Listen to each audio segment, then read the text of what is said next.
சங்கீதம் 147:3 கூறுகிறது, அவர் இதயம் உடைந்தவர்களை குணப்படுத்துகிறார், அவர்களுடைய காயங்களை கட்டுகிறார். நீங்கள் வாழ்க்கையில் கஷ்டப்படும் போது உங்கள் கனவுகளில் சிக்கிக் கொள்வதும் கைவிடுவதும் எளிது. ஆனால் இயேசு உங்களை விடுவிக்கவும், உங்கள் காயங்களை குணப்படுத்தவும், உங்களை மீண்டும் ஆரோக்கியமாக்கவும் பார்க்கிறார். இயேசு உங்களை ஆசீர்வதிப்பார். நீங்கள் நோய்வாய்ப்பட்டிருந்தாலோ அல்லது உங்களுக்கு சுகம் தேவைப்பட்டாலோ கீழே கொடுக்கப்பட்டுள்ள எண்ணை தொடர்பு கொண்டு எங்கள் கிரேஸ் ஃபெல்லோஷிப் சபைக்கு வாருங்கள். ஒவ்வொரு ஞாயிற்றுக்கிழமையும் காலை 8 மணிக்கு ஆராதனை நடைபெறும். My people, if you are sick or if you need a healing, contact the number given below and come join our service. We are here to pray for you. The Bible says in Psalm 147 verse 3, He heals the brokenhearted and binds up their wounds. When you're bruised by life, it's easy to get stuck and give up on your dreams. But God is looking to set you free, to heal you of your hurts, and make you whole again. God bless you.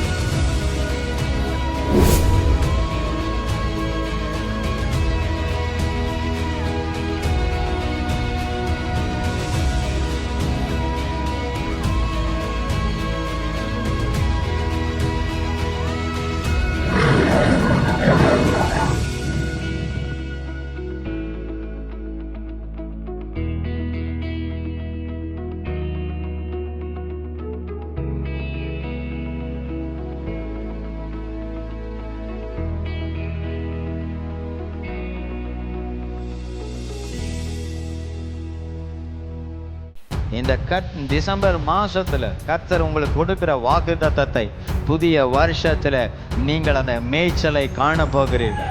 ஹல்லேலூயா. இந்த 2024ஆம் ஆண்டு நான் என்னெல்லாம் துன்பத்தினூடாய் நான் கடந்து போனேனோ எல்லாவற்றையும் ஜெயிக்கத்தக்கதான ஒரு புதிய வாந்தின் வாசல் எனக்காய் திறக்கப்படுகிற. வியாதி உள்ளவன் பலவானாய் மாறப்போகிறான், தரித்திரவான் ஐஸ்வர்யவானாய் மாறப்போகிறான், பிரச்சனை உடையவர் நிம்மதி அடைய போகிறான். உங்களை அதிகமாய் கஷ்டப்படுத்தி கொண்டிருக்கிற சத்துருடைய கண்ணிலிருந்து சிறையிலிருந்து உங்கள் குடும்பத்தை அவர் விடுதலையாக்க போகிறார். உங்களை வாழ்க்கையை கர்த்தர் மாற்றி அமைக்க போகிறார். பிள்ளை பாக்கியத்தை கொடுக்க போகிறார். திருமண காரியங்களை நடத்த போகிறார். கோர்ட்டு கேசுகளிலே ஜெயம் கொடுக்க போகிறார். எல்லா வழக்குகளையும் கர்த்தர் மாற்றி அமைக்க போகிறார். ஆமென். எந்தெந்த விஷயத்துல இருதயம் நொறுங்கி போய் ஏதோ ஒரு காரியத்துல கட்டப்பட்ட வாழ்க்கையா இருக்கீங்களோ, இந்த காலையில் அவருடைய ஊழியக்காரனாய், அவருடைய அப்போஸ்தலனாய், அவருடைய தீர்க்கதரிசியா நான் சொல்லுகிறேன், உன் கட்டை அவிழ்க்க ஆண்டு வந்திருக்கிறார். உன் நொறுங்குண்ட இருதயத்தை கர்த்தர் நிச்சயமாய் அதை கண்டு அந்த காயத்தை ஆற்ற போகிறார். எவ்வளவு பலவானா இருக்கட்டும், எவ்வளவு பெரிய ஆளா இருக்கட்டும், ஏழ்மையான உன் வாழ்க்கையில அவங்க விளையாடி ஜெயிக்கவே முடியாது. கர்த்தரை தேடுகிற உனக்கு அவர் நீதி செய்ய போறாரு. நீ வெட்கப்பட்டு போவது இல்லை. ஹல்லேலூயா. அவர் சகல பேருக்கும் ஆறுதலின் தேவன். அவர் சகல தேவ மக்களுக்கும் அவர் ஆறுதலின் தேவன். ஆறுதலின் தேவன் என்ற தலத்தில் அவருடைய வார்த்தையை நமக்கு கொடுத்து அனுப்பினார். ஆறுதலின் தேவன். நம்முடைய தேவன் எப்படிப்பட்டவர் என்றால் அவர் ஒரு ஆறுதலை கொடுக்கிற தெய்வம். வேதம் சொல்லுகிறது, இப்பிரபஞ்சத்தின் லோகாதிபதியாகிய பிசாசானவன் இந்த பூமியிலே அவன் ஆளுகை செய்து கொண்டிருக்கிறான். அவன் அதிகாரங்களை பயன்படுத்தி கொண்டிருக்கிறான். அவன் அநேகருக்கு உபத்திரம் கொடுப்பதே அவனுடைய ஒரு பெரிய ஒரு நோக்கமாய் இருக்கிறது.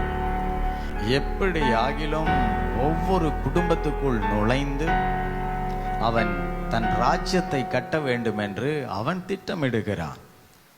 ஆகையால் இதில் என்ன நடந்து விடுகிறது என்றால், தேவ பிள்ளைகள் மக்களுடைய உள்ளங்கள் இப்படிப்பட்ட சூழ்நிலையில் பாதிக்கப்படுவது ஒடுங்கி போகிறார்கள், நொந்து போகிறார்கள். அப்போது அவன் என்ன செய்கிறான், இவருடைய சமாதானத்தை எப்படியாகிலும் எடுத்து விட வேண்டும். அதுக்கு யார் மூலமாகிலும் எதின் மூலமாகிலும் அவன் உள்ளே புகுந்து அவன் தன்னுடைய ராஜ்யத்தை ஸ்தாபித்து விட வேண்டும் என்று அவன் முளைந்து வருகிறானாம். அப்பொழுது இந்த வானமண்டலின் பொல்லாதாவியாகிய சத்துருவானவன் இன்றைக்கு போர் செய்து கொண்டிருப்பதினால இயேசு கிறிஸ்துவானவர் அவர் அதற்கும் மேலாக உன்னதங்களில் இருந்து சகலத்தையும் தமக்குள்ளாக இருந்த அனைத்தையும் நமக்கு ஆவிக்குரிய ஆசீர்வாதமாக நமக்கு அவர் தந்து விட்டாராம். அப்பொழுது அவர் நமக்கு தந்ததை நாம் எடுத்துக்கொள்ள இன்றைக்கு நாம் தெய்வ ஞானம் அடைந்து விட வேண்டுமா? அப்போது இன்றைக்கு தேவன் எல்லாவற்றையும் தந்ததை எனக்கு எடுத்து பயன்படுத்த தெரியாவிட்டால் இன்றைக்கு நான் என்ன செய்கிறேன்? உலகத்தானை போல நானும் மாறிவிடுகிறேன். ஆகையால் தான் இந்த எபேசியர் 1:3 ஆவிக்குரிய சகல ஆசீர்வாதங்களாலும் நம்மை ஆசீர்வதித்து விட்டார் என்று சொல்லப்பட்டிருக்கிறது. எல்லாவற்றையும் அவர் செய்து விட்டாராம். இனி அவர் செய்யணும்னு எதுவுமே இல்லையா? எல்லாவற்றையும். உனக்கு வீடு வேண்டுமா, உனக்கு வேலை வேண்டுமா, உனக்கு பாதுகாப்பு வேண்டுமா, உனக்கு சுகம் வேண்டுமா, உனக்கு சமாதானம் வேணுமா, உனக்கு ஐஸ்வர்யம் வேணுமா, எல்லாவற்றையும் அவர் ஆவிக்குள்ளாக எல்லாவற்றையும் ஆசீர்வதித்து வைத்து விட்டாராம். அப்ப ஆவிக்குரிய சகல ஆசீர்வாதங்களும் இன்னைக்கு நம்ம மேல இருக்கிறதை இன்னும் தெளிவாக ஆபிரகாமின் மூலமாக கர்த்தர் நமக்குள் அந்த ஆசீர்வாதங்கள் எல்லாவற்றையும் அவர் ஆசீர்வதித்திருக்கிறார். அப்போது ஆபிரகாமியாக ஒரு மனிதனை கொண்டு கர்த்தர் சொன்னார், ஆபிரகாம், நீ ஆசீர்வதிக்கிறவர்கள் எல்லாம் நான் ஆசீர்வதிப்பேன் என்று அவர் ஆதியாகமம் 12ஆம் அதிகாரத்தில் சொல்லப்பட்டிருக்கிறது. ஆபிரகாமின் குள்ளாய் இருந்து எல்லாவற்றையும் மற்றவர்கள் மேல் வரும்படி ஆபிரகாமுக்குள்ளாக அந்த ஆசீர்வாதங்களை கர்த்தர் நிரப்பினாராம். இன்றைக்கு நான் உங்களை பார்த்து கேட்கிறேன், ஆண்டவராய் இயேசு கிறிஸ்துவை சொந்த இரட்சகராய் ஏற்றுக்கொண்ட பிறகு அந்த ஆவிக்குரிய ஆசீர்வாதங்கள் எல்லாம் இனி ஆபிரகாமிடத்திலிருந்து வர வேண்டியதில்லை, அது இயேசு கிறிஸ்துவினிடத்திலிருந்தே நமக்கு வர ஆரம்பித்து விட்டது. இன்றைக்கு எல்லாம் நமக்குள் இருக்கிறது என்பதை நாம் அறிந்து கொள்வோமானால் நாம் துயரப்பட்டு போக மாட்டோம், நாம் மகிழ ஆரம்பிப்போம்.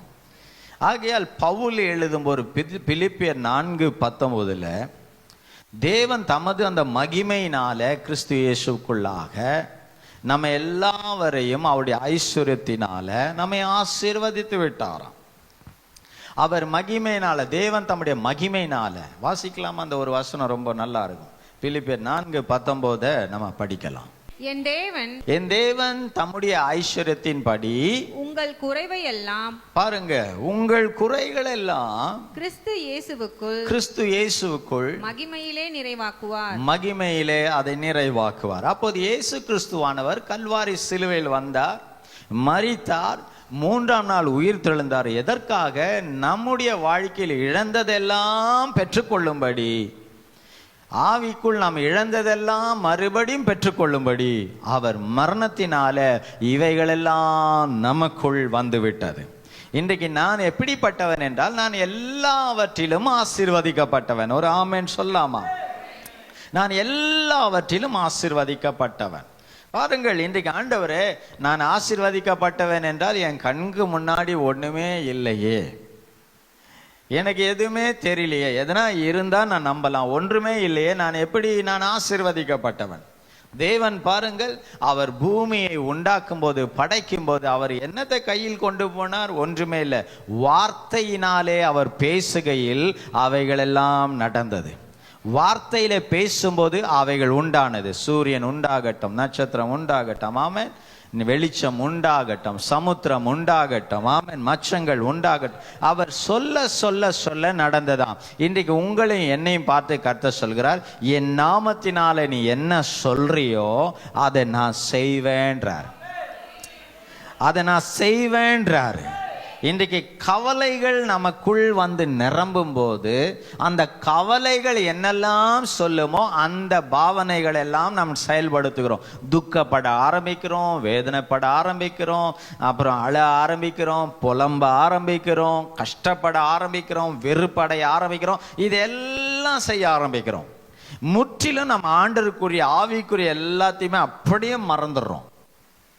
அப்போ இன்னைக்கு கிறிஸ்துவுக்குள்ள இதெல்லாம் எனக்குள் வைக்கப்பட்டது போது நான் என்ன பண்ண வேண்டும்? இவைகளின் பக்கம் சாயாமல் வார்த்தையின் பக்கம் சாய்ந்து நான் தைரியமா பேச ஆரம்பிக்க வேண்டும்.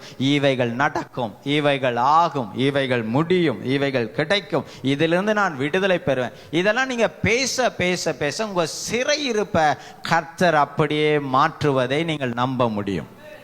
பவுலும் சீலாவையும் பாருங்க, அவங்கள அடிச்சாங்களாம், கையில விலங்கு போட்டாங்களாம், சிறைக்குள்ளாக்கினாங்களாம். அந்த சிறைக்குள்ள ஜெயில போட்டு விலங்கு போட்ட பிறகு ஒரு விடுதலை கொடுக்க யாராலும் முடியாது. ஆனாலும் அவங்க அந்த சிறைக்குள்ள இருந்து அவங்களுக்கு ஒரு நம்பிக்கை பாருங்க, அவங்க துக்கங்கள் ஆறுதலா மாறும் என்று அவங்க கர்த்தரை பாட ஆரம்பிக்கும் போது ஆவியானவர் சொல்லலை, நீ பாடு, நான் ஜெயிலு கதவெல்லாம் உடைப்பேன், அஸ்திபாரத்தை அடைப்பேன், கை விலங்கெல்லாம் கழட்டிடுவேன், உன்னை ஃப்ரீ ஆக்குவேன்னு சொல்லவே இல்லை. சொல்லிட்டு பாடுறதுல வேல்யூ இல்லை. ஆனா சொல்லாம இப்படிப்பட்ட ஒரு சம்பவம் நடக்குமா நடக்காதா என்று தெரியாத போதும் ஆவிக்குள் அவங்க கண்கள் அவங்களுக்கு தெரியுது, நமக்கா யுத்தம் பண்ண ஒருவர் இருக்கிறாரு, என்னை விடுவிக்க ஒருவர் இருக்கிறாரு. ஆமென். இவைகள் எல்லாம் பார்த்து நான் கவலைப்பட்டு போகாம, இவைகள் எல்லாவற்றுக்கு மேலா என்னோடு இருக்கிற ஒரு பலமுள்ள தேவனை நான் பார்க்கிறேன். அதான் பிலிப்பியர் 4:13 சொல்லப்பட்டிருக்கு, என்ன பலப்படுத்துற கிறிஸ்துவினால எல்லாவற்றையும் செய்ய எனக்கு பலன் உண்டு. ஆமென். அப்ப இந்த ஒரு ஆவிக்குள் நீங்க மாற ஆரம்பிச்சிட்டீங்கன்னா இந்த மாதிரியான நிலைமையை நீங்க தாண்டி வந்து விடுவீங்க. அதுக்கு பிறகு இப்படிப்பட்ட காரியங்களை நீங்க கண்டு நீங்க கவலைப்படுவது கிடையாது. காரணம், உன்னதத்தின் தேவனுடைய வாக்கு தத்தங்கள், ஆபிரகாமுக்குள் இருந்த அந்த ஆசீர்வாதங்கள் கிறிஸ்து இயேசுவின் மூலமாய் நமக்கு அது உண்டாக ஆரம்பித்திருக்கு. இன்னைக்கு நான் ஆசீர்வதிக்கப்பட்டேன் என்று நீங்கள் சொல்ல வேண்டும். அதை நீங்க பேசும்போது தான் அந்த அற்புதத்துக்குள்ளாய் கர்த்தர் உங்களை கரம் பிடிச்சு கொண்டு போக முடியும். நம்பிக்கை ஆண்டவர் மேல வைக்கும் போதுதான் உங்களுக்கு அவர் ஆறுதலின் தேவனா இருப்பார். 2 கொரிந்தியர் 1:3 படிங்க. நமது கர்த்தராகிய இயேசு கிறிஸ்துவின் பிதாவாகிய தேவனும் இரக்கங்களின் பிதாவும் சகலவிதமான ஆறுதலின் தேவனுமாய் இருக்கிறவருக்கு. இங்க பாருங்க, வெறும் ஆறுதலின் தேவன் என்று பவுல் சொல்லவில்லை, சகல விதமான ஆறுதலின் தேவனா. அப்படின்னா நம்முடைய குடும்பத்துல ஒவ்வொருத்தவங்களுக்கு ஒவ்வொரு விதமான பிரச்சனைகள் இருக்கலாம். எல்லா பிரச்சனையுடைய பாரத்தையும் இயேசு சுமந்தனால தான் இயேசு சொல்றார், வருத்தப்பட்டு பாரம் சுமக்கிறவர்களே நீங்க என்கிட்ட வாங்க, உங்களுக்கு நான் இளைப்பாறுதலை தருவேன். ஆமே. அப்போ சகல வித ஆறுதலின் தேவன். அப்படின்னா எந்த விஷயத்துக்காக நீ துக்கப்படுற, எந்த விஷயத்துக்காக நீ அழற, எந்த விஷயத்துக்காக நீ ஒடுங்கி போறியோ அந்த நிலைமைய கர்த்தர் இனி உன் கண் முன் நிலை கொள்ளாதபடி அதிலிருந்து உங்களை மாற்ற போகிறார். அதிலிருந்து உங்களை விடுவிக்க அவர் வல்லவராய் இருக்கிறார். ஆமென். ஹல்லேலூயா. சகலவித ஆறுதலின் தேவன். அப்போது இயேசு கிறிஸ்துவானவர் ஒரு ஆறுதலின் தேவன் என்றால், அவர் இந்த உலகத்தில் பிறப்பதற்கு முன்பதாகவே ஏசா தீர்க்கதரிசி நிமித்தம் அவர் எப்படிப்பட்ட தேவன் என்று சொல்லப்பட்டிருக்கிறது. ஏசாயா 61:1-2 பாருங்கள். கர்த்தராகிய தேவனுடைய ஆவியானவர் என்மேல் இருக்கிறார். ஆவியான தேவன் என்மேல் இருக்கிறார். சிறுமைப்பட்டவர்களுக்கு சுவிசேஷத்தை அறிவிக்க கர்த்தர் என்னை அபிஷேகம் பண்ணினார். இருதயம் நொறுங்குண்டவர்களுக்கு காயம் கட்டுதலையும், சிறைப்பட்டவர்களுக்கு விடுதலையையும், கட்டுண்டவர்களுக்கு கட்டவிழ்த்தலையும் கூறவும், கர்த்தருடைய அனுக்கிரக வருஷத்தையும் நம்முடைய தேவன் நீதியை சரி கட்டும் நாளையும் கூறவும், துயரப்பட்ட அனைவருக்கும் ஆறுதல் செய்யவும். பாருங்க, கஷ்டப்படுற அனைவருக்கும், ஏதோ ஒருத்தர் 2 பேர்ல, ஆமென், ஏதோ ஒரு பட்டணத்துக்கு ஒரு கிராமத்துக்கு மட்டுமல்ல, அவர்கிட்ட சார்ந்து நம்பி வருகிற யாரா இருந்தாலும் சரி, ஆமென், துயரப்படுகிற அனைவருக்கும் ஆறுதல் செய்யவும் ஆறுதல் செய்கிறவர். ஆமென். துயரப்படுகிற அனைவருக்கும் ஆறுதல் செய்கிறார். அப்ப ஏன் நம்ம இனி கண்ணீர் வடிச்சு வேதனைப்படணும்? இன்னைக்கு ஒரு விசுவாசத்தோடு நீங்க போக வேண்டும். என் பிரச்சனையை என் ஆண்டவர் மாற்றுவார், என் பிரச்சனையை இயேசு மாற்றுவார். அவர் வார்த்தை பொய் சொல்லாது, வேதம் பொய் சொல்லாது. ஆமென். அப்போது ஆவியானவர் என் மேல் இருக்கிறார், அவர் என் மேல் இருக்கிறார், அவர் என்னை கொண்டு இதெல்லாம் செய்ய போகிறார் என்று தீர்க்கதரிசி நிமித்தம் இயேசு கிறிஸ்துவை குறித்து சொல்லப்பட்டது. ஆமென், சொல்லப்பட்டது. ஹல்லேலூயா. கர்த்தருடைய ஆவியானவர் என் மேல் இருக்கிறார், சிறுமைப்பட்டவர்களுக்கு சுவிசேஷத்தை அறிவிக்கவும். தேவன் எங்கேயும் வந்து சுவிசேஷத்தை அறிவிக்கல, இயேசு வந்துதான் சுவிசேஷத்தை அறிவித்தார். ஆமென், ஆமென் சொல்லுங்க பார்க்கலாம். சுவிசேஷம் அறிவிக்கவும். ஆமென். இருதயம் நொறுங்குண்டவர்களை காயம் கட்டுதலையும், சிறைப்பட்டுதலை விடுதலையாக்கும், கட்டுண்டவர்களை கட்டவிழ்க்கும். பாருங்க, நிறைய குடும்பத்தில் வாழடி வாழியா தலைமுறை தலைமுறையா அந்த சாப கட்டு இருக்கும். அதுலேருந்து அவங்களால மீண்டு வரவே முடியாது, என்ன செஞ்சாலும் மீண்டு வர முடியாது. அப்படிப்பட்டவருடைய விடுதலை ஆக்குற அந்த அதிகாரத்தை உடையவராய் அவர் அபிஷேகம் பண்ணப்பட்டிருக்கிறார். கர்த்தருடைய அனுக்கிரக வசம் தம்முடைய தேவனுடைய நீதியை சரி கட்டு நாளை கூறவும், துயரப்பட்ட அனைவருக்கும் ஆறுதல் செய்யும். நான் சொல்றேன், இந்த 12ஆம் மாசம், ஆமென், என்னால எதுவுமே முடியாது. ஆபிரகாம், உன்னை மேலே நான் ஒரு வாக்க பண்ணியிருக்கேன், நீ யாரை பேசி ஆசீர்வதிக்கிறியோ அவங்கள நான் ஆசீர்வதிச்சிருவேன். இன்னைக்கு எனக்குள்ள கிறிஸ்துவானவர் வந்து என்னை அபிஷேகித்து இருக்கிறார், நான் என்ன பேசுகிறேனோ அதை நான் பார்ப்பேன். ஆமென். தேவ ஆவியானவர் கிறிஸ்துவின் மேலே நிழலிட்டு அவர் இந்த உலகத்துக்காக வந்தார். அவருக்குள்ளிருந்து நமக்குள்ளாக எல்லாவற்றையும் அவர் டிரான்ஸ்ஃபர் பண்ணி இருக்கிறார். அதை தேவ ஆவியினாலே நான் பெற்றிருக்கிறேன். சரி, பழைய ஏற்பாட்டில் அதை சொல்லிட்டு இருக்கு தீர்க்கதரிசனம். புதிய ஏற்பாட்டில் லூக்கா 4ஆம் அதிகாரம் 16-21. தாம் வளர்ந்த ஊராகிய நாசரேத்துக்கு அவர் வந்து தம்முடைய வழக்கத்தின்படியே ஓய்வு நாளில் ஜெப ஆலயத்திலே பிரவேசித்து வாசிக்க எழுந்து நின்றார். பாருங்க, ஞாயிற்றுக்கிழமை சொல்லுங்க, ஓய்வு நாள். எங்க வந்தார்? சர்ச்சில் வந்தார். வந்ததும் வேதத்தை எடுத்து வாசிக்க ஆரம்பித்தார். அப்பொழுது கவனிங்க, அப்பொழுது ஏசாயா தீர்க்கதரிசியின் புஸ்தகம், ஏசாயா தீர்க்கதரிசியின் புஸ்தகம் அவரிடத்தில் கொடுக்கப்பட்டது. ஆமென். வாசிக்க எழுந்து நிற்கும் போது ஏசாமி கையில எந்த புத்தகத்தை கொடுக்குறாங்க.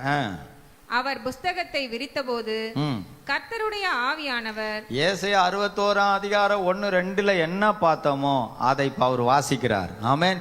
யாரை குறித்து சொல்லப்பட்டதோ அவர் அந்த இடத்தில் வந்து விட்டார், அவரே அதை வாசிக்கிறார். சத்தமா புரியலையா? புரிஞ்சுதா இல்லையா? ஆமென். யாரை குறித்து சொல்லப்பட்டதோ அவரே உலகத்திலே தேவகுமாரனாய் பிறந்து அவர் வளர்ந்து அவர் ஆளாகி அவர் வந்து ஆலயத்தில் பிரசங்கியாரா வந்து அப்படி நின்று வேதத்தை திறந்து வாசிக்கும் போது அவரை குறித்து சொல்லப்பட்டதே அவர் வாசிக்கிறார். ஆமென். ஏசாயா தீர்க்கதரிசியின் மூலமாய் சொல்லப்பட்ட புஸ்தகத்தை அவர் வாசிக்கிறார். கர்த்தருடைய ஆவியானவர் என்மேல் இருக்கிறார், தரித்திரருக்கு சுவிசேஷத்தை பிரசங்கிக்கும்படி. யாருக்கு சுவிசேஷம்? எப்போ உன் வாழ்க்கையின் தரித்திரனை பார்த்து ஆண்டவர் என்ன சொல்லுவார்? இன்னும் நல்லா தரித்திரனா இருறான்னு சொல்லுவாரா? உங்க உங்க உங்க அண்ணன் கொஞ்சம் ரொம்ப செல்வந்தன் ஆயிட்டான், அவனையும் இன்னும் தரித்திரனாக்குன்னு சுவிசேஷம் சொல்லுன்னுவாரா? தரித்திரத்துடைய சுவிசேஷம் இல்லை, தரித்திரனை பார்த்து என்ன சொல்லியிருப்பாரு? நீ ஆசீர்வாதமா மாறணும், உனக்கு இல்லாததெல்லாம் வரப்போகுது, உன் விளைச்சல் இருக்க போகுது, உன் கரம் ஆசீர்வாதமா மாறப்போகுது, நீ செய்வதெல்லாம் வாய்க்க போகுது. ஆமென். எல்லாருடைய வாழ்க்கையும் வியாதிஸ்தனை பார்த்து என்ன சொல்லியிருப்பாரு? வியாதிஸ்தனை, நீ இன்னும் நல்ல நோய், இன்னும் 4 நோய் உன் மேல வரட்டும்னு சொல்லுவாரா? வியாதிஸ்தனை பார்த்து உன் வியாதி நீங்கட்டும் என்று சொல்லியிருப்பார். தரித்திரனை பார்த்து உன் தரித்திரம் நீங்கட்டும் என்று சொல்லியிருப்பார். ஆமென் சொல்லுங்க பார்க்கலாம். இறுதிய நொறுங்குண்டவங்களை பார்த்து என்ன சொல்லியிருப்பாரு? இன்னும் நல்லா துக்கப்பட்டு இன்னும் சாகுன்னு சொல்லுவாரு? இல்ல, உன் இறுதிய காயங்கள் வேதனைகள் எதேதோ அதெல்லாம் உனக்கு திரும்ப உனக்கு கிடைக்கட்டும், இனி ஒரு துக்கமும் உன்னை ஆள்கை செய்யா. ஏன்னா அது கூறியவர் வந்து விட்டார். நல்ல கையை தட்டி இந்த வார்த்தைக்கு ஆமென். யாரை பற்றி சொல்லப்பட்டதோ அவர் வந்துட்டார்னா இன்னைக்கு நீங்களும் நானும் புரிஞ்சுக்கணும், எனக்காக ஒருவர் வந்திருக்கிறான்னா என் நிலைமை மாறிதாயா ஆகணும். நான் மாறுகிறேன் சொல்லுங்க, நான் மாறுகிறேன், என் குடும்பம் மாறுகிறது, எங்களுக்குரிய ஆசீர்வாதங்கள் எல்லாம் நாங்கள் சுதந்தரித்துக் கொள்ளுகிறோம். ஆமென். சுவிசேஷம் அறிவிக்கவும், தரித்திரருக்கு சுவிசேஷத்தை பிரசங்கிக்கும்படி என்னை அபிஷேகம் பண்ணினார். இருதயம் நறுகுண்டவர்களை குணமாக்கவும், சிறுமைப்பட்டவர்களுக்கு விடுதலையையும், குருடருக்கு பார்வையையும் பிரசித்தப்படுத்தவும், நொறுங்குண்டவர்களை விடுதலையாக்கவும், கர்த்தருடைய அனுக்கிரக வருஷத்தை பிரசித்தப்படுத்தவும் என்னை அனுப்பினார் என்று எழுதியிருக்கிற இடத்தை அவர் கண்டு வாசித்து புஸ்தகத்தை சுருட்டி பணிவிடைக்காரனிடத்தில் கொடுத்து உட்கார்ந்தார். ஜெப ஆலயத்தில் உள்ள எல்லாருடைய கண்களும் அவர் மேல் நோக்கமாயிருந்தது. அப்பொழுது அவர் அவர்களோடே பேசத் தொடங்கி, உங்கள் காதுகள் கேட்க இந்த வேத வாக்கியம் இன்றைய தினம் நிறைவேறிற்று என்றார். நல்ல கையை தட்டி கர்த்தரை மகிமைப்படுத்துங்க. ஆமென். ஏசாயா தீர்க்கதரிசி நிமித்தம் நான் பிறப்பதற்கு முன்பதா எழுதப்பட்டது நிறைவேறிற்று. இது என்னை பற்றி தான் சொல்லிட்டு அவர் நான் தான், இதோ உலக ரட்சகராய் நான் வந்து விட்டேன். இனி உனக்கு ஆறுதல் உண்டு, உனக்கு சமாதானம் உண்டு, உனக்கு விடுதலை உண்டு, உனக்கு ஆசீர்வாதம் உண்டு. எதுக்கும் பயப்படாத, என் வலங்கரத்தால் உன்னை தாங்குவேன், உனக்கு உதவி செய்வேன். நீ கூப்பிடும் போதெல்லாம் நான் உனக்கு மறு உத்தரவு கொடுப்பேன். இன்னைக்கு உங்க வாழ்க்கை மாறுகிறது. இன்னைக்கு இயேசு எங்க இருக்கார் தெரியுமா? கலிலேயால இல்லை, ஆமென், நாசரேத்துல இல்லை, எரியோல இல்லை. இன்னைக்கு இயேசு எனக்குள்ளே இருக்கிறார். எனக்கு சகல ஆறுதலின் தேவனாய் அவர் இருக்கிறார். இனி நான் ஒன்றுக்கும் கவலைப்படுவது இல்லை. நாம் தேவனால் உண்டாய் இருக்கிறோம். நாம் எல்லாம் ஆண்டவரால் சிருஷ்டிக்கப்பட்டிருக்கிறோம். அவருடைய வார்த்தை, அவருடைய அபிஷேகம், அவருடைய விசுவாசம், அவருடைய ரட்சிப்பு எல்லாம் சுவிசேஷம் நமக்குள்ள இருக்கிறது. ஆனால் உலகமோ அந்த பொல்லாங்கானுடைய கையில் இருக்கிறது. பாருங்க, உலகம் முழுவதும் பொல்லாங்காதவன், பிசாசானவன் அவங்கிட்ட கிடக்குதே. அவன் என்ன பார்க்குறான்? ஓ, சபைக்கு போயிருக்கியா, உனக்கு ஏசு அற்புதம் செய்வார்னு நீ நம்புறியா? அவர் நிஜமா செய்ய மாட்டாரு. நான் செய்கிறேன் பாரு, உனக்கு இந்த வழியில வா, சீக்கிரம் நடக்கும் பாருன்னுவா. உடனே திசை மாத்துவான். நீ ஏசு ஆசீர்வதிப்பான்னு காத்துட்டு இருக்காது, அதுக்குள்ள இந்த வேலையை பாரு. ஏதாவது ஒன்று அவன் தூண்டி விட்டு உங்களை பிரச்சனைக்குள்ள கொண்டு போய் தள்ளிடுவான். ஏன்னா அவன் பொல்லாதவன். சொல்லுங்க எல்லாரும் வாய் தந்து, பொல்லாதவன். அவன் எந்த வீட்டுக்குள்ள நுழையலாம், யாருடைய மனசுல நுழையலாம், யாருடைய சிந்தையில நுழையலாம், யாரை பாவம் செய்ய வைக்கலாம், யாரை ஆண்டவரை தூஷிக்கும்படியான வாயா மாத்தலாம். ஆண்டவர் இல்லை, அவர் இருந்தா ஏன் எனக்கு இப்படி என்ற கேள்வி கேட்க வைக்கலாம். அப்படியெல்லாம் பண்ணும்படி அவங்கள தேடுறான். அவங்களுக்குள்ள ஏதாவது ஒரு கஷ்டத்தை ஏற்படுத்தி விட்டு வாழ்க்கையை உடைச்சிட்டு கடவுளே இல்லைன்ற மாதிரி அந்த இடத்தை அவன் என்ன பண்ணிடுறான்னா மாற்றி அவன் போய் அங்க தங்கி விடுகிறான். உடனே இந்த மனுஷன் என்ன பேச ஆரம்பிக்கிறான்? கடவுள் இருந்தா ஏன் எனக்கு இப்படி நடப்பானே, கடவுள் இல்லை, அதனால தான் நான் இவ்வளவு கஷ்டப்படுறேன். அவர் எங்க ஜெபத்தை கேட்கிறார், அவர் எங்க இதை கேட்கிறார், அதை கேட்கிறார். அப்படியே மாறிடான். ஏன்? பொல்லாங்காய் செய்றவன் உலகம் முழுசையும் அவன் கையில் கிடக்கிறது. பக்கத்துல பார்த்து சொல்லுங்க, நம்ம தெளிவா இருக்கணும். ஆமென்.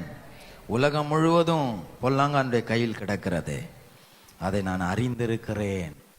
இன்றைக்கு நம்ம அறிந்திருக்கிறோமா? எல்லாரும் கை உயர்த்தி சொல்லுங்க, ஆமா நான் விளங்கி கொள்றேன்.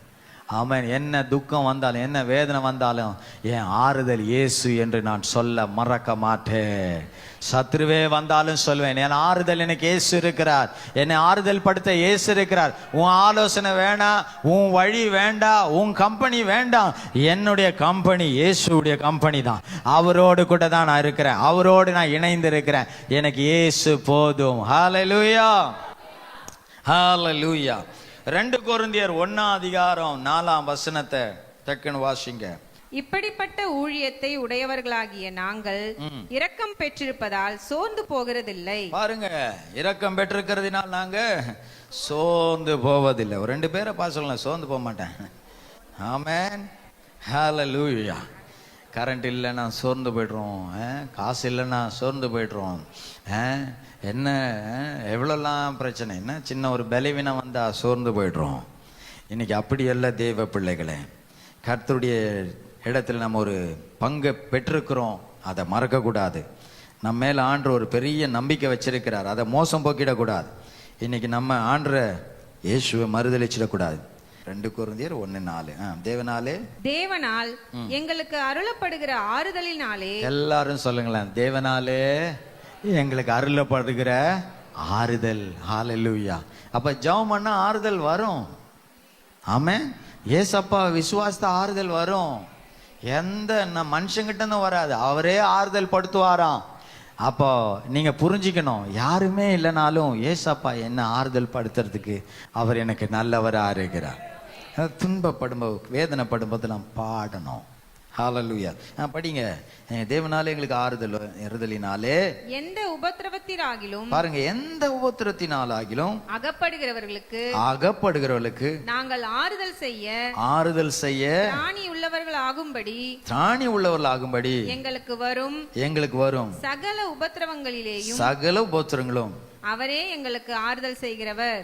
மற்றவங்களுக்கு வர உபத்திரவங்களிலே ஆறுதல் செய்யறவங்களா நாங்க மாறுறது காரணம் என்னன்னா, எங்க உபத்திரவங்கள் எல்லாம் எங்களுக்கு ஆறுதல் செய்கிறவரா இருக்கிறதுனால நாங்க மற்றவங்களுக்கு ஆறுதல் செய்யும்படி திராணி உள்ளவர்களாய் மாறி இருக்கிறோம். எத்தனை பேர் அந்த அபிஷேகத்தின் பலத்தை பெற்றுக்கொள்ள போறீங்க? நல்ல கையை உயர்த்தி ஒரு ஆமென் சொல்லுங்க பார்க்கலாம். மற்றவங்களை ஆறுதல் படுத்தும்படியான ஒரு திராணி உள்ளவர்களாய் நாங்கள் மாறுகிறோம். காரணம், எங்க உபத்திரத்திலாம் எங்களுக்கு அவரே ஆறுதல் செய்கிறார். இந்த ஒரு வசனத்தையே 3 மணி நேரம் நான் பிரசங்கம் பண்ணுவேன். அவ்வளோ பாயிண்ட் இருக்கு இதில். ஆனால் இதை தாண்டி ஓட வேண்டியிருக்கு. ஏன் அழகா சொல்றாரு பாருங்களேன். வர உபத்திரத்தில் நான் ஒடுங்கி போயிருந்த போதெல்லாம் எனக்கு நிறைய விஷயம் பண்ணி என்ன அதுலேருந்து தேற்றி, அப்பா நீங்கள் இருக்கீங்களா, நீங்கள் எனக்கு ஆறுதல் செய்த பழகிட்ட பிறகு மற்றவன் படுற உபத்திரம் அதெல்லாம் ஒன்றும் இல்லை, கவலைப்படாது. இப்போ யோபை கொண்டு வந்து நிறுத்தி உங்கள் பிரச்சனை எல்லாம் வந்து சொன்னால் அவர் என்ன பண்ணியிருப்பாரு? காது கூட கெடுத்துருக்க மாட்டார். காது கூட அப்படி ஸ்டைலாக கால் மேலே கால் போட்டு நக்கில் அப்படி உட்காந்துன்னு ஒரு மாதிரி டீ குடிச்சின்னு அப்படியே ஸ்நாக்ஸ் சாப்பிட்டு இருப்பார். நீ சொல்ல எனக்கு 2 லட்சம் ரூபாய் கடன் ஐயா ஐயா என்னும்போது அவருக்கு அதெல்லாம் ஒரு நொய்யாவும் இருக்காது. எங்கள் வீட்டு சுற்றி தண்ணி நிற்கிது ஐயா. என் வீடெல்லாம் கண்ணு முன்னாடியே ஒன்றும் இல்லாமல் எரிஞ்சு போச்சு. அடுத்து என்னது, அவர் தந்துட்டாரு. அப்போ என்ன பார்ப்பாருன்னா, உங்களை அப்படியே ஸ்கேன் பண்ண தெரியும், உனக்கும் ஏசாப்பாக்கும் ரொம்ப இடவேளை இருக்குன்றது தான் காட்டும். அவர் என்ன சொல்றாருன்னா, இவ்வளோ பாடுகள் நான் பட்டேன், ஆனால் என் ஆண்டுகிட்ட இருந்து என்னை எவனாலையும் பிரிக்க முடியல. அப்படியே கடைசி வரை நிந்தம் பாரு. கடைசி மோஸ்ட் அந்த ஐல டேப் அடிக்கிற அந்த லெவலில் நான் நிற்கும் போது ஒரு செய்தி வருது, உன் ஃப்ரெண்டுக்காக ஜாம் பண்ணுறான்னு. எவனால முடியும்? கண்ணு வீங்கி போயிருக்கு, உதடு வீங்கி போயிருக்கு, உடம்பு நாற்றம், பயங்கர நிலைமையில இருக்க. அவன் ஜோமனி இவனுங்க கேப்பான்லான்னு கூட தெரியாது, அந்த மோசமான நிலையில இருக்கிறான். ஆனா அந்த நிலையில யோபுல அண்டரே ஏன் ஜபமா அவங்களுக்கு பண்ணி அவங்க கேட்பான்ல, ஒரு மாதிரி என்னை பார்த்தாலே அவங்களுக்கு ஒரு கிண்டலா இருக்கும். ஆனா யோபுல தன்னை அவன் பார்க்கவே இல்லை, தாங்குள்ள இருக்கிற தேவ சத்தம் அவன் அந்த வார்த்தையை நாமத்தை செய்தான். ஆமென். இன்னைக்கு 50 ரூபாய், 100 ரூபாய், 5000 ரூபாய், 2000 ரூபாய், 7000 ரூபாய், 4 லட்சம் ரூபாய், 3 லட்சம் ரூபாய் உன் மூஞ்ச கோணை வைக்குது பாரு. இதெல்லாம் வந்து காத்து போன பலூன். எத்தனோ வாழ்க்கையில செய்த உபகாரங்களை நினைச்சதுன்னு நீ சொல்லணும், இதையும் கர்த்தர் எங்களை தாண்டி வரும்படி அவர் எங்களுக்கு உதவி செய்வார். நான் துக்கப்பட மாட்டேன், நான் ஆறுதல் அடைகிறேன். நான் ஏன் மற்றவங்க கையில ஆமேன்னு வர மாட்டேன். ஹல்லேலூயா. நீங்க சாதாரணவர் இல்ல, சொல்லுங்க, எனக்குள்ள ஒருவர் இருக்கிறார், அவர் எங்களுக்கு ஆறுதல் கொடுக்கிறார், அநேகரை ஆறுதல் படுத்தும்படி திராணி உள்ளவர்களா எங்களை அவர் மாற்றுகிறார். ஆமென். நிச்சயமா உங்களை கொண்டு கர்த்தர் பெரிய காரியம் செய்ய போறார். நீங்க நம்புறீங்களோ இல்லையோ செய்யதான் போறார். உங்க பிரச்சனை எல்லாம் தாண்டி நீங்க ஜெயிச்சவங்களா நிக்க தான் போறேன். ஆமென். நம்புறவங்களுக்கு கர்த்தர் நிச்சயம் செய்யும்.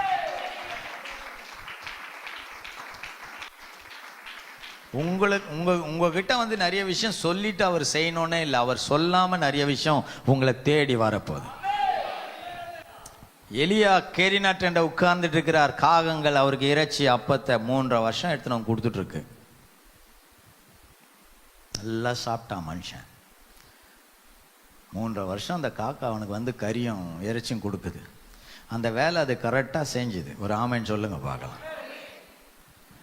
அதனால தான் இன்னைக்கு எவனா குயில் நல்லா பாடுது, குயிலே வா உனக்கு சாப்பாடுக்குற, மயில் நல்லா ஆடுது, மயிலே வா சாப்பாடுக்குறேன், அவன் கூவி கூவி கான்னு கூவி இன்னைக்கு சாப்பாடு கொடுக்குற ஒரே பிராணி காக்காக்கு மட்டும்தான். வேற எதுக்குமே எவனும் கூப்பிட்டு சோறு கொடுக்க மாட்டான்.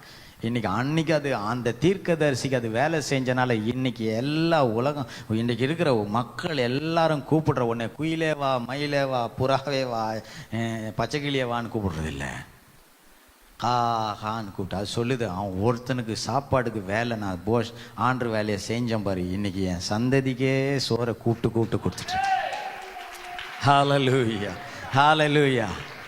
சகலத்தின் ஆறுதலின் தேவனாய் அவர் இருக்கிறார். ஆம் தேவ பிள்ளையே, இன்னைக்கு ஆண்டவர் எவ்வளவு நன்றி உள்ளவர் தெரியுமா? அவருக்கு நீ உண்மையா நின்றனா, அவர் வார்த்தைக்கு உண்மையா இருந்தீனா, நீ எதிர்பார்க்காத இடத்திலிருந்து உனக்கு நன்மைகள் வருன்றத இன்னைக்கு நீ விளங்கிக்கொள். அவர் சகலத்தின் ஆறுதலின் தேவன். ஆமென். 2 கொரிந்தியர் 7:6. ஆகிலும் சிறுமைப்பட்டவர்களுக்கு ஆறுதல் செய்கிற தேவன். ரொம்ப எளிஞ்சி நொழிஞ்சி போன சிறுமைப்பட்ட ரொம்ப எளிய மக்களே, உங்களுக்கு ஆறுதல் செய்யவும் தீத்து வந்ததினாலே எங்களுக்கு ஆறுதல் செய்தார். ஹalleluya. இன்றைக்கு நமக்கு கர்த்தர் ஒரு சபையை கொடுத்து, ஊழியரை கொடுத்து, ஆவியானவரை கொடுத்து கர்த்தர் இன்றைக்கு அருமையா நடத்தி கொண்டிருக்கிறார் என்றால் இங்க யாரும் துக்கப்பட்டு அழக்கூடாது. நீங்கள் எல்லாம் ஆறுதலை பெற்றவர்களாய் கர்த்தருக்குள் நீங்க சாட்சிகளா வருவீங்க, சாட்சிகளா வருவீங்க. நான் ஜெபிச்சேன், நான் ஜெயிச்சேன், நான் ஜெபிச்சேன், எனக்கு நடந்தது, நான் ஜெபித்தேன், என்னை விடுதலை ஆக்கினார், நாங்கள் ஜெபிச்சோம், நாங்கள் நன்றாய் இருக்கிறோம். ஹalleluya. அவர் வார்த்தையை நாங்கள் பற்றி கொண்டிருக்கிறோம். தேவ பிள்ளைகளே, உங்களை கர்த்தர் ஆறுதல் படுத்தும்படி கர்த்தர் உங்களுக்கு அன்றைக்கு அந்த இடத்துக்கு தீத்து ஒரு ஊழியன் போனது போல இங்கு கர்த்தர் தமக்கு என்று ஒரு சபையை கொடுத்தார், ஒரு அப்போஸ்தலனை கொடுத்தார், ஒரு ஊழியத்தை கர்த்தர் கொடுத்திருக்கிறார். இதற்குள் இருக்கிறவங்களுக்கு ஆறுதல் அவரே. ஹalleluya. சங்கீதம் 94:19. சங்கீதம் 94:19. என் உள்ளத்தில் விசாரங்கள் பெருகுகையில், அப்படியே அந்த கவலைகள் வேதனைகள் பெருகையில் உம்முடைய ஆறுதல்கள் என் ஆத்துமாவை தேற்றுகிறது, என் ஆத்துமாவை தேற்றுகிறது. ஹalleluya. ஆகார் அழுதா, தண்ணீருக்காய் அழுதா, தன் பிள்ளை சாகிறதை பார்க்க முடியாது என்று அழுதா. அன்னாள் அழுதா, எனக்கு ஒரு பிள்ளை வேண்டுமே என்று அழுதா. ராகேல் அழுதா, எனக்கு ஒரு பிள்ளை வேண்டுமே என்று அழுதா. சாராள் அழுதா, எனக்கு ஒரு பிள்ளை வேண்டுமே என்று அழுதா. தேவ பிள்ளைகளே, தேவைகளுக்காய் கதறின போது இன்றைக்கு கர்த்தர் அதெல்லாம் விண்ணப்பத்தையும் கேட்டு அவங்களை கண்ணீரை துடைத்து அவங்களை களிப்பாக்கினதை தெய்வம் இந்த பகலிலே உங்களுக்கு அவர் சகலத்திலும் ஆறுதலின் தேவனாய் இருக்க போகிறார். உங்க உள்ளத்துல எந்த காரியத்துல விசனங்கள் பெறுகிறது, அவர் அற்புதம் செய்ய போகிறார். சீமோனுடைய வாழ்க்கையில படகு வலைகளை அலசி கொண்டு ஒன்றுமே கிடைக்கலேன்னு அவன் துக்கப்பட்டு உள்ளம் விசாரங்கத்தால் பெருகையில் கர்த்தர் அந்த படகை ஆசீர்வதித்து அவன் வலை கிழியத்தக்க மீனை பிடித்தானே. இன்றைக்கு உங்க வாழ்க்கையில இயேசு வருவாரானால் நீங்கள் நிரம்பின பாத்திரமாய் இருப்பீர்கள். இன்னைக்கு உங்களை பார்த்து நான் சொல்றேன், பழையவைகள் ஒளிகிறது, எல்லாம் புதிதாகிறது. அந்த 6 கற்சாடையின் பழைய தண்ணீர் சாய்க்கப்பட்டது, புதிய தண்ணீர் ஊற்றப்பட்டது. அது அநேகருக்கு திருப்தியான திராட்சரசமாய் மாறினது. இன்னைக்கு இங்க இருக்கிற உங்கள் உள்ளங்கள் எந்த பழைய நிலைமையில விசாரங்களால் பெருகி இருக்கிறதோ, இந்த ஆராதனை முடித்து போகும்போது கர்த்தர் உங்களை மகிழ்ச்சியினால் நிரப்ப போகிறார். பழையவைகள் மாறுகிறது, எல்லாம் புதிதாகிறது. இந்த கால ஆராதனை வந்தது வீணல்ல. உன் குடும்பத்தில் ஒரு அற்புதம் எதிர்பாரு. சீக்கிரம் அது நடக்க போகுது, சீக்கிரம் அது நடக்க போகுது. உன் ஜெபத்துக்கு பதில் வந்துகிட்டே இருக்கு. கலங்கிடாத. நீ தோற்று போல, சூழ்நிலை தோற்று போனது போல உன் கண்ணு முன்னாடி இருக்கலாம். உன் தலைக்கு மேல ஒரு ஷால்வே வருகிறது. கர்த்தருடைய மகிமை உன்னை மூடுகிறது. கண்டிப்பா உனக்கு பலம் கொடுக்க போறாரு. கொஞ்ச காலம் அந்த சத்துருவானவன் உபத்திரத்துல உன்னை நடத்தி இருக்கலாம். இன்னைக்கு ஆண்டவர் இந்த வருடத்தின் கடைசி மாதத்தில் உன்னை தூக்கி எடுக்கும்படி வந்திருக்கிறார். உன் துக்கங்கள் எல்லாம் ஆறுதலாய் மாறப்போகிறது. உன் துக்கங்கள் எல்லாம் ஆறுதலா மாறப்போகுது. உன் வீட்டுக்குள்ள ஒரு மாற்றம் வரப்போகுது. உன் குடும்பத்துக்குள்ள ஒரு மாற்றம் வரப்போகுது. உன் குடும்பத்துக்குள்ள ஒரு மாற்றம் வரப்போகுது. ஹalleluya. உன் இருதயத்தை எவ்வளவாய் பிரச்சனைகள் ஒடுக்கினது, உன் குடும்பத்தார் உன் மனசை எவ்வளவு உடைச்சாங்களோ அவங்கெல்லாம் வந்து உன் முன்னாடி மண்டிட்டு இந்த இயேசு எனக்கு வேணும்னு சொல்ல போறாங்க. ஹalleluya.